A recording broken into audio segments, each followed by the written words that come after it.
దేవునామని వచ్చిన అవకాశం ఇచ్చిన ప్రయోజనం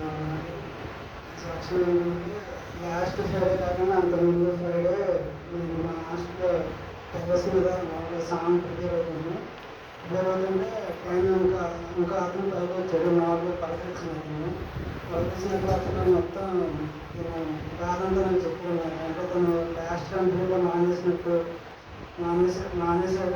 లాస్ట్ కంపెనీలో నేను మానేశాను. ఇప్పుడు బయట ఎక్కడ దొరకట్లేదు, అనవసరంగా మానేశాను, ఇంకా డబ్బులు అడగలేకపోతున్నాను, ఫైనాన్షియల్ చాలా ఇబ్బంది ఉంది, అది చాలా మొత్తం దాన్ని కష్టపడి చెప్పాడు. నాకు చెప్తే అడుగుతాను, ఒకసారి ఏ కంపెనీకి అయితే మానేశావో ఆ కంపెనీకి ఒకసారి మళ్ళీ అడుగు, ఒకవేళ చెప్తే అడుగుతాను చెప్పాను. చెప్పిన తర్వాత అది వెళ్ళిపోయిన తర్వాత నాకు చాలా అతను కష్టపడిన తర్వాత నాకు ఎందుకో బాధ అనిపించింది. అప్పుడు దేవుడిని ప్రార్థన చేశాను. నువ్వైతే నాకు అన్నీ ఇచ్చావు, నాకు ఏ రోజు లేదు,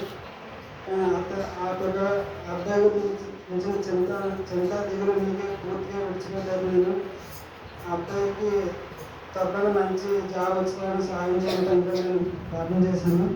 తర్వాత మన బుధవారం ఎప్పుడు అడిగితే ఏమైంది కూడా ఏమన్నారంటే చేసిన కూడా పాత కంపెనీకి రమ్మన్నారు, మళ్ళీ సోమవారం జాయిన్ రమ్మని చెప్పారు. అని బట్టి నేను చాలా సంతోషించాను. చిన్న సాక్షి